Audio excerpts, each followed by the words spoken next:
Welcome back into Indiebnb, folks. Today we are joined by Laura Bon Mari, a new indie artist out of LA based, has spent some time in London, got a lot going on. So Laura, how are you today? How is everything I'm out in good. California? I'm good. I'm actually not in California right now. I'm on a contract right now in Seattle, but I'll be back in California at the end of May. All right. So getting a little bit of the Seattle sunshine. Weirdly, yeah, yeah. Weirdly, it's sunny in Seattle, which it never is, but today's a heater. I love it. I love it. Well, that's great. Well, you know, obviously I want to get kicked off with some of your roots, some of the things that what has brought you to this point. She's got an awesome new single we're going to talk about in a minute in the song Spotlight, called "Fuck You." But want to hear how this whole thing gets started. What's the background on Laura Bon Mari? Well, basically, I mean, how far back do you want to go? When you started playing music, what inspired that whole What getting into inspired this music? project? Yeah, yeah. Um, well, I had moved to London and was living there doing a music degree there. And I kind of Mhm. fell into the dance music scene and was kind of shadowing people in the dance production space. And so I was making a lot of dance music. I was DJing a little bit. I was spending a lot of time with DJs. And I had originally gone hoping to be a pop songwriter and let that kind of fall by the wayside, which I think was a good thing because it meant it like kind of rounded me out in terms of some of my skills. But this project means for me kind of a return to my roots, to pop songwriting, to composition at a piano and not at a synthesizer, at a guitar, and not at a step repeater. So for me, this was about music with narrative and lyrics again. And this was really my opportunity to kind of prove that I could make a coherent pop project with a coherent voice for the first time. So that's what this EP represents to me. Awesome. Awesome. And you have the EP coming out, I read, I believe, June 2nd. So is it going to be, how many songs is that going to roughly be? And what's the kind of the plan? Yeah, so there's 5 songs on the EP. The single off the EP is called "Fuck You." I guess we chose for that to be the single because it's an attention grabber, and it's catchy, it's hooky, I think, and we have a music video for it that was just a lot of fun to make. So that's coming out on May 12th, and then 3 weeks later we'll follow it up with the full EP. Love it. Well, you're a professional in transition. So, that's our song Spotlight today. I want to, take us through, that song. There's a lot of different, probably elements to it. And I watched the music video, so we'll ask about that in a minute. But, like, how many fucks did it take recording to get the perfect fuck on the "Fuck That's You"? That's a really good question. What's funny is that like some of them are actually like copy and repeated. I mean, I sang it all the way through, but the original version of the song didn't have that many in it. And I was working with my mix engineer and my producer kind of on the ones and twos in LA. And he said, he had a lot of industry experience in pop production. His name's Greg. He worked for like he helped mix like a Rihanna record, and he'd done some stuff with Britney back in the day. And so I really trusted what he had to say. And he was like, if I were you, I would drive it home. I would put some more fucks in that. I would repeat this, is what he said. Yeah. Like if you want to say it again, fuck you, then say it again, fuck you. Yeah. So that's what we did. We kind of he helped me with the arrangement of the song because the song existed kind of already exactly as it sounds like in that full form. Before I brought it to him, he just added it in a second time on the end of each chorus, or a third time or fourth time. I don't even know. I think there's like at least 8 in each chorus. I haven't counted it. Yeah. Uh, I like it. There's added fucks in there. That's yeah, good. yeah. How I many like fucks that. do you have to give? I think a popular answer is 0, but I would argue I have too many fucks to give. Yeah. Yeah, I'm gonna be a rebel here. I like it. I like it. Well, you mentioned you were in the dance scene. I believe your name was I'm gonna Kiersey. Kersey, yeah, yeah. Kersey. Oh, so when you were when you were making "Fuck You," like, did you have elements like obviously working with a mix, person mixing the music, like Did you have any elements that brought you back to some of that, your foundation over in London with the dance music as well, like when you were trying to kind of go into it? Yeah, so this stems for Fuck You started in a studio in London before I brought them back here to the US. So like the vocals you're hearing were recorded on a Neumann U80. What's it called again? The Neumann U82, U83.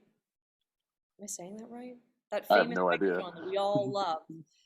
It was recorded on a Neumann in a studio in London, and it was recorded primarily the synths that you hear in there, multiple of them, are a vintage Juno synthesizer, which was something I was messing around with a lot because of dance music. So I think I remember the day that I came up with the chords for this.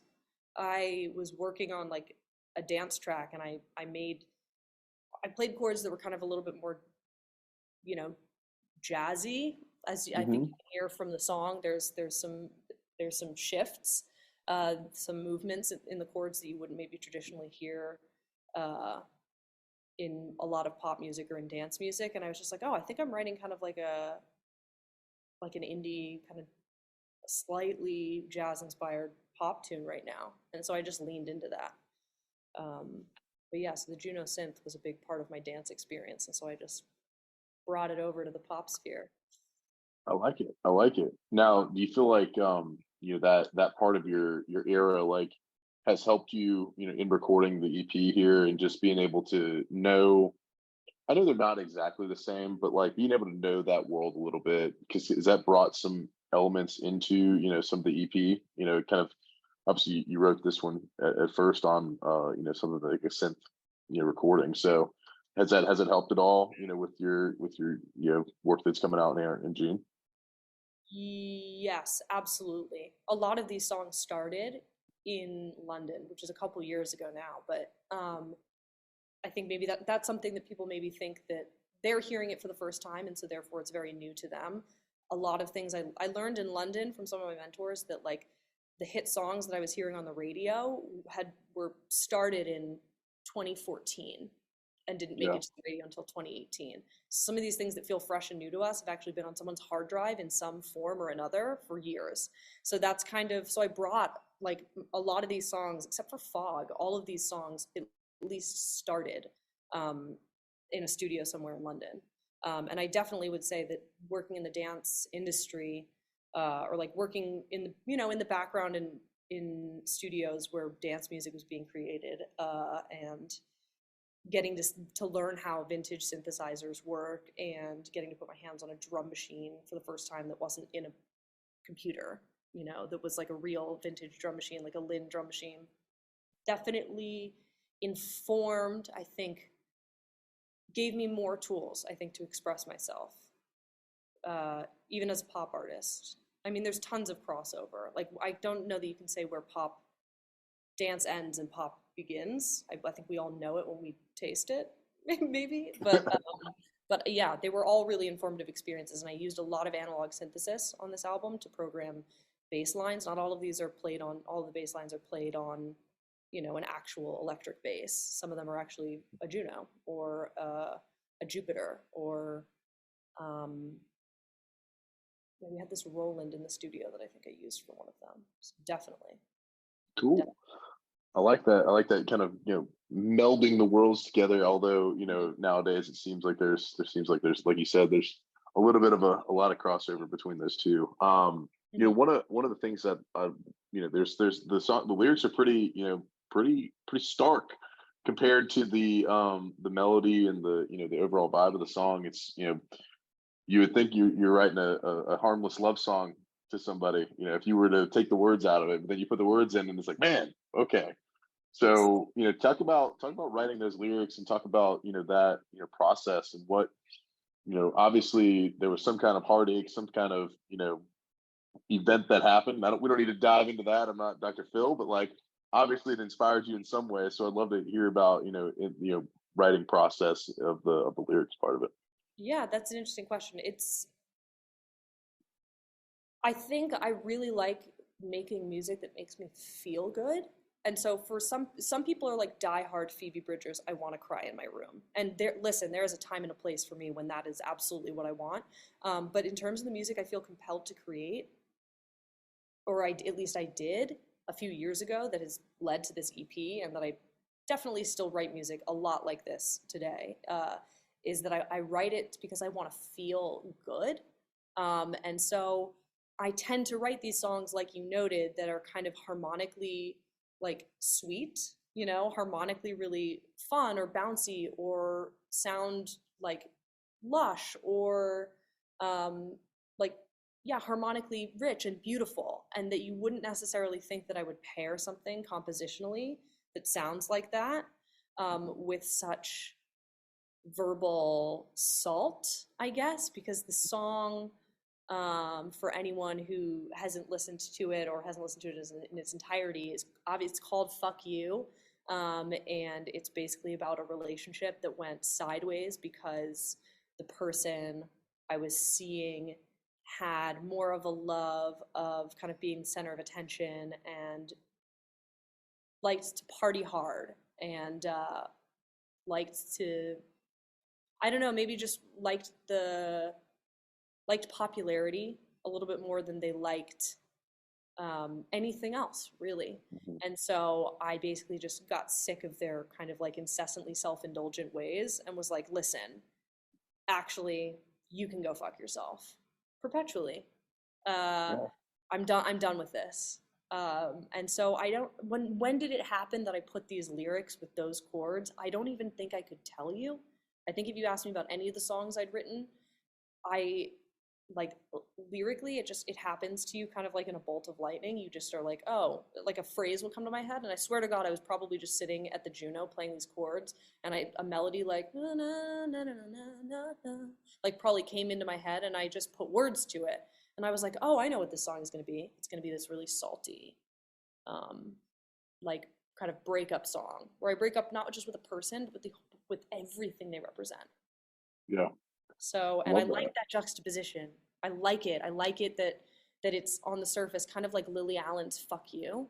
I don't know if you ever heard that song. That, like, it didn't No. inspire me at all when I was writing the song. But when I finished it, I was like, oh, that's another perfect example of like this really bouncy, happy way that she sings, and very happy melody, juxtaposed with this really salty message of like "fuck you" and everything that you stand for. Yeah. I Yeah. love it. And it definitely it's a catchy song. Like I've listened to it a couple times and I'm like, man, all right, like I'm gonna be singing this and people are gonna be like, damn, dude, like what's wrong with you? Like that's like a weird, like, you got that, like you're happy, you're like smiling, but you're telling me to fuck off, and like I don't Yeah. get it. But Well, but doesn't it make you feel good to tell someone who yeah. deserves to be told to go fuck themselves to go fuck themselves? You Yeah, know? and it's rare that you get to do it. Yeah. Sometimes most of the time you got to internalize it for whatever other reason. But I think that that's a case where if you get to do it, it does feel that much sweeter. I think most normal human beings end up in the shower 2 days later going, I know what I should have said.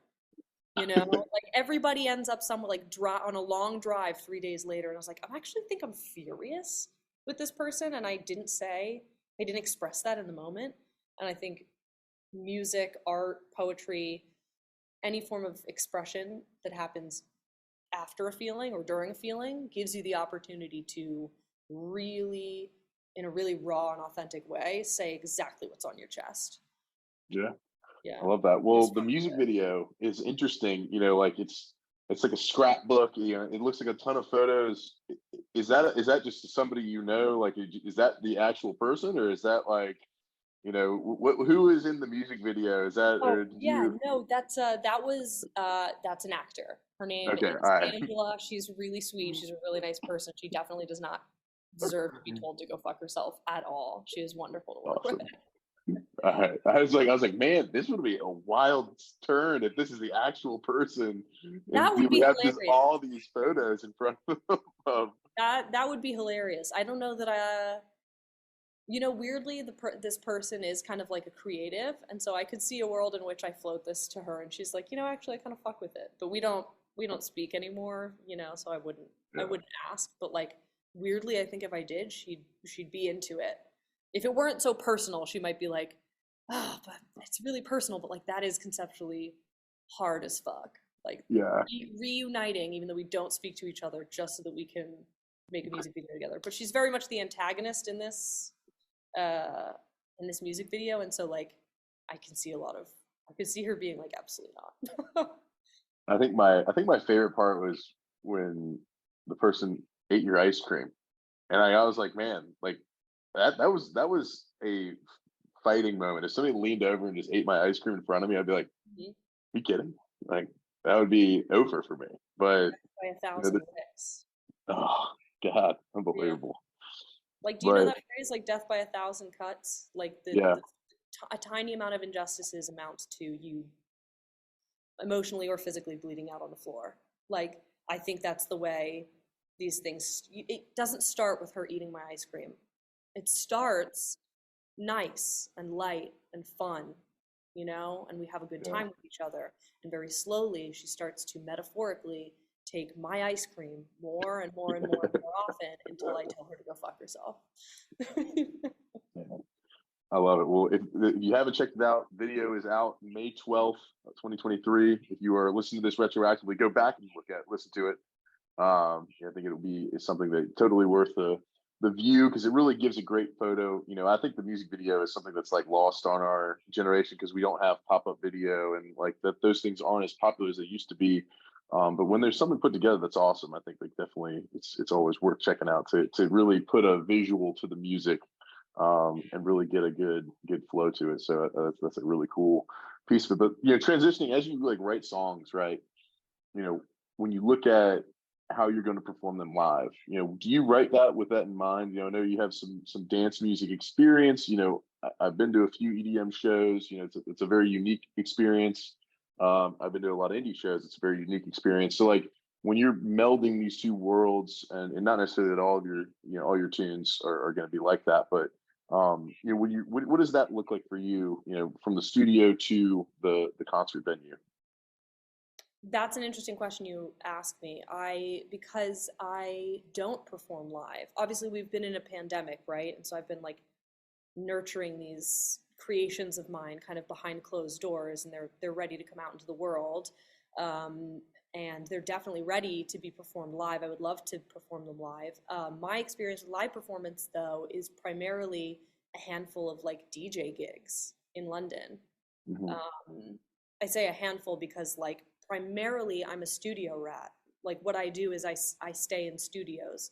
Like, the exhilarating moment for me is sometimes happens alone in a room, or I'll be in a room with one other producer and we'll be like working on something and magic happens and something clicks and you've just created fire.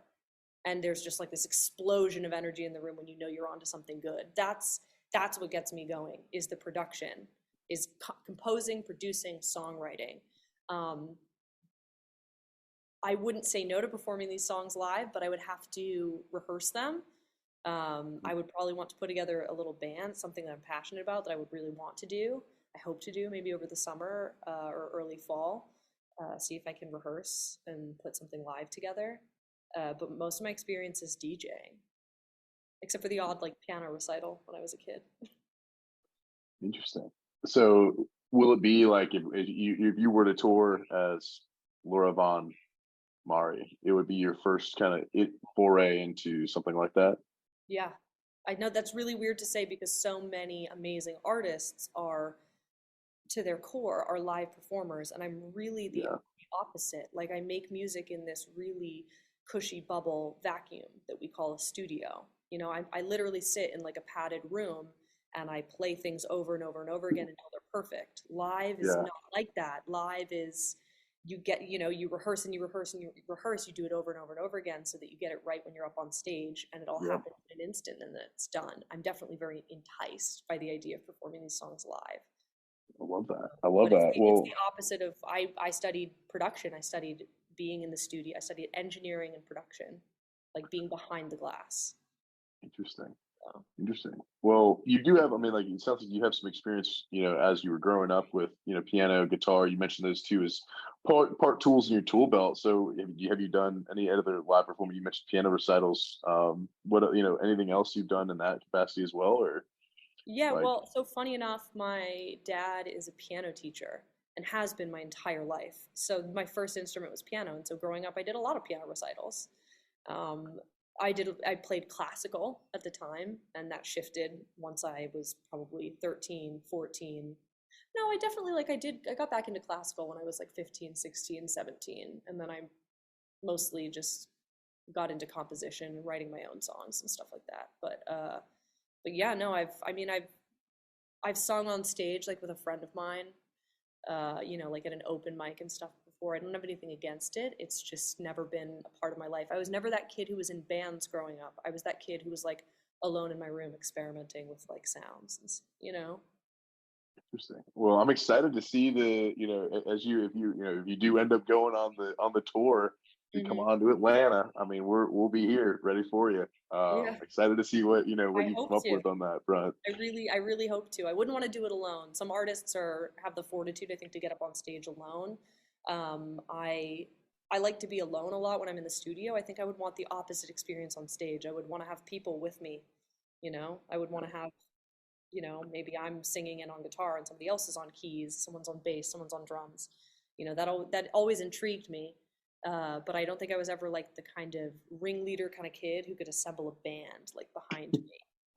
You I know. got you. I got you. Well, hey, it's all open. You got a blank canvas to work with, and all kinds of different pieces to bring in there. So, Yeah, it's just the you know, beginning. yeah, I love it. I love it. With something that's just the beginning, like, you kind of have that time to, how much time did you spend thinking about what this was going to be? Like, obviously you kind of have a vision for, all right, like we're going to do, album, EP release, tour, maybe possibly, but like, I always find it, interesting. Like as you look at something, like you're coming off a different project and you're focusing on a new one, like, what are some of the things that when somebody listens to your music, what do you want them to feel? What do you want them to do? Is it, how do you want them to react? As you look at this project, as a whole, I go listen through the album. What do you want them to feel? So what do I want a listener to feel, or what did I Yeah. feel? What Okay. do you want a listener to feel? What do I want a listener to feel? I think I want anything. I would like someone to listen to this and feel fucking anything. The Yeah. single, fuck you. I would like them to feel literally anything listening to it. I would like the EP to have the same effect. I think good music is stuff that sticks with you. It isn't always stuff that makes you feel the exact same type of way. Mhm. Otherwise, why would I cry in my room to Funeral by Phoebe Bridgers, and why would I dance around my room to Kiss by Prince? I just want them to feel something. Yeah. I think the I love that. feeling, I don't know if I could distill this EP down into one feeling in particular, but I would say it's some form of pleasure or joy or Moorishness. When I lived in England, people would always say, like, oh, that's really Moorish. Like you would like if you put out something at a party, like chips or something, and someone like couldn't stop eating them, they would say it was really Moorish. I don't feel like we say that a lot in the United States, but I love that word. And that's what I think I hope people hear this and want more. Whether that's clicking repeat and listening to the song over again or any of them over again, or whether that's like, oh man, like I can't wait to see what she does next, or I can't wait to keep listening. Just this feeling of wanting more. I like that. The feeling of wanting more, feeling something, feeling like we want more. I love it. Yeah.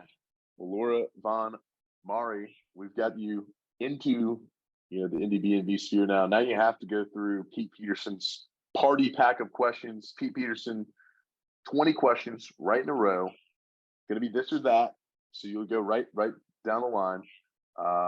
And you got to pick one or the other. So make sure you get that squared away. You got it. All I'm right, here ready. we go. Pete Peterson's party pack questions. Question number one: cake or pie? Pie. Salad or soup? Soup. Sunrise or sunset? What do you prefer? Sunset. I like it. All right. Would you rather hit a home run or score a touchdown? Touchdown. I like it. All right, football. Let's go. Night in or night out? What are you having more of these days? Night in, unfortunately. I hope that Night in. changes. I hope that changes soon. All right, all right. If you were to have a night Answer out and questions. one of your dance jams comes on, Mhm. maybe from a past life, or maybe one, Kissed by Prince, are you more likely to do the robot or the worm? The worm. Worm. I like it. All right. We hope for that night out soon, but we got to see the worm on stage. Let's go. Guac or queso? Guac. All right. Waffles or pancakes? Pancakes. All right. Coffee or tea? Tea. Oh, England got you. All right, I like it. Dogs or cats? Dogs. All right. Are you more like a ninja or a pirate? Pirate. All right. Gatorade or Powerade? Gatorade. Toast or bagels? Bagels. Bagels, 100%. All right. Chips or pretzels? Pretzels. All right. Fries or tots? Fries. All right, I like that. Are aliens real? Ooh, I hope so. All right, I like it. What about Bigfoot? No. Hard no on Bigfoot. All right. Is love at first sight real? Yes. All right, I like that. You got a little hope. All right, who are two that we don't know that we ought to check out that are maybe friends of yours or people we just need to know about that we might not? Ooh, that you might not know about. Recently, I came across a song by Johnny Yukon on Spotify. I have no idea who this person is. I haven't done my research. All I know is that as soon as the song was done, I listened to it over again. So you and I can both go and Google who Johnny Yukon is because this was a very infectious, funky, fun track. I don't even remember what the name of the track is. I'm so sorry. But Johnny Yukon, and then let's see who else that you might not know about. Well, surely you know about everybody. You'd be surprised. I mean, yeah, these days it's hard to know everybody. But I guess I'm gonna cheat and I'm gonna look at my most recent because I'm having trouble distilling it down to one. You were not the first to look at the most recent on there. I can't choose. Like, how are you asking me to choose this? We can just stick with Johnny Yukon, and that's it. That's a good answer. I No, like no, that. no. You asked for two, and there are more than two artists in the world. Oh, okay. Oh, I'll give you a good one. Mike Sabbath. Mike Sabbath, I just met at a concert recently in LA. He's a songwriter. I know he's done stuff for Ray and Lizzo, and he's worked with a new artist called Eddie Benjamin. But Mike himself has just put out his first project called Being Human, and man, that has some groove. A lot of those tracks are infectious as hell. I like it. I like it. So we got Johnny Yukon and we got Mike Sabbath with the album Being Human. It Mike, just occurred to me that I just gave you two answers who are men, and I feel like I should definitely give you. I feel like I should balance the tables. These are just recent. I have a lot of stuff in here, but throw them in there. Here we go. Let's see if I'm going to choose someone. Oh my God, I should have chosen her first. This is number one. This trumps all of them. I cannot get enough of Hope Tala right now.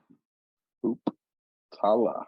Yeah, Hope Tala. She has a song called Leave It on the Dance Floor that I've listened to at least 15 times because it's super infectious. And even as I listen to it, I'm thinking about how I would want to remix it, and I'm not even sure I could because it feels too perfect as it is. Because I do remix, I do dance stuff a lot, and so I've done remixes before. But Hope Tala, and everything she does is awesome. I feel like one of her songs was on like Barack Obama's. Every year Barack Obama releases a list of like the 10 or 20 tracks that he's loved this year, and like a Hope Tala track was on it in like 2015 or something. She's Hope Tala. Awesome. Is it Tallah or Tall? It's just Tala. Talla. Yeah, she's British and she's Jamaican. And she is fucking fire. All right. So we got number one, Hope Tala, number two, Johnny Yukon, number three, your friend Mike Sabbath. I love it. We will. This will be ones we check out, and if we reach out to him, we're going to be like, "Hey, we heard about you from Laura Von Mari." So they're way cooler than me. They're way cooler. Well, hey, you never know. People know. Yeah, you never know. People know. We might cross paths in the future. Hope, if you're listening, please. Yeah, we love it. Love it. Well, all right. We have completed Pete Peterson's party pack of questions. You crushed it. Of course, Awesome. like I Thank thought it you. was gonna, like anything different was gonna happen. I mean, come on. So we appreciate you haven't been on, haven't been on today. And June 2nd, check it out. 2023 June 2nd, we have the full EP coming out. What is it called? So we know. It's called Has Forevermore. Forevermore. Going to be available via all the streaming platforms, all the things. Yep. Awesome. And May 12th, we will get the music video and the release of Fuck You. Yeah, and on June And, 2nd, I'm also releasing a visual companion, which includes a bunch of B-roll footage, awesome B-roll footage from the filming of Fuck You, edited ooh, to all 5 tracks that are on the EP. So that one should be fun. all right, let's go. I love that. I have one last bonus question to kind of think DJ related. You will Sure. be able to give me more context here. You mentioned remixing earlier. Like when people do that, like I guess like you're trying to take like that tune and like bring it back together. Like I like sometimes those remixes end up being more popular than the original. So like what does that look like, from y'all's side? Like if you went and remixed somebody's song and it became more popular than theirs, is that kind of awkward, or is it like, hey, like thanks for helping, bridge the gap and make the song more popular, or like how does that work? That's a really good question. I think there's 2 answers to that question. I feel like remixes started as a way for people to reappreciate like a song they really liked.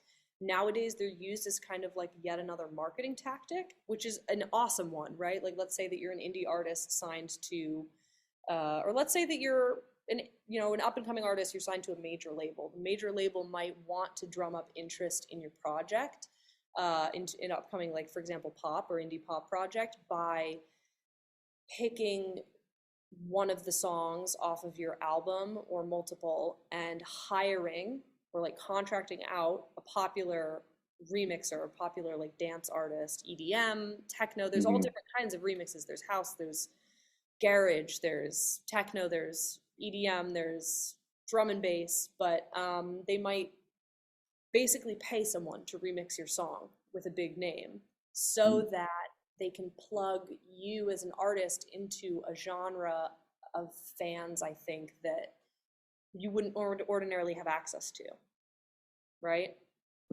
So there's, if you really like dance music, you probably aren't the type of person who listens to indie rock.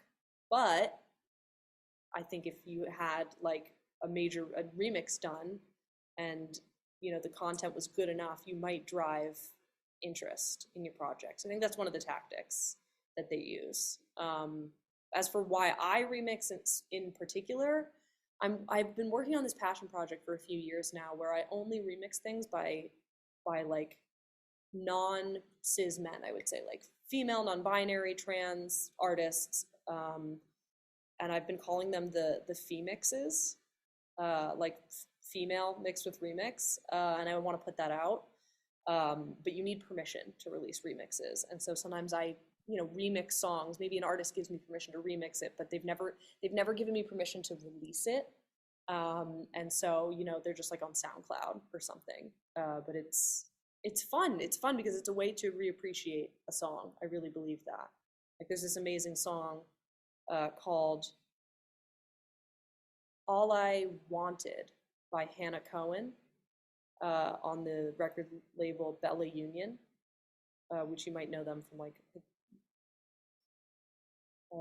Who else is on Bella Union? Is it Beach House? Is that what they're called? That famous Yeah. band? Oh yeah, I know them. Yeah. So I just heard a song of hers, and it's this really slow, epically beautiful, gorgeous, like indie pop song. And the second I heard it, I was like, I just want to hear this twice as fast. And so that can be the thing that inspires me, is like, this is such a danceable melody, this is such a danceable bass line, like this is such a danceable tune in general, but it's slow. It's not made to be danced to. So like, let's speed it up, add drums, make some quick edits, make it into something I can play on the dance floor. And then I do. And then I'll remix it, and then I'll mix it into my own set. Because if I heard this on the dance floor, I'd be like, damn, what's the song? Yeah. I love that. I just like I always think about like sampling and like rap and like there's different elements to all that stuff. And like I've always wondered about the remixing of songs. Um, if you ever want to need a DJ name, I Mhm. feel like I couldn't go as DJ Dancy Reagan, but like I feel like Dancy Reagan would be a good DJ name. That one's for It free if would you need be. it. It would If be, you need except it. for I already have this other moniker that I release music under DJ under called Kersey, which is like the name of the street that I grew up on. Um, Okay. it's like a girl's name from Finland. I looked it up once to find out like, but yeah, I just made that my like DJ name because I don't know, it's just the street I grew up on. I But like I love Dancy Reagan. That's a hilarious it. DJ name. Hey, Like, have you ever heard of Ross from Friends? I think that's a hilarious name. There's an artist, no, Ross from Friends. That's like, awesome. yeah. Big Alice in Wonderland guy because I think that is such a perfect like Yes, that's a great it example. goes right through. It's clever, it's Han funny, it cuts. Yeah. San Holo also There hilarious. you go. That's also really fun. I love it. I love it. Now we're just naming DJs. But anyway, I appreciate you coming on. June 2nd, check out her EP, Laura Von Mari.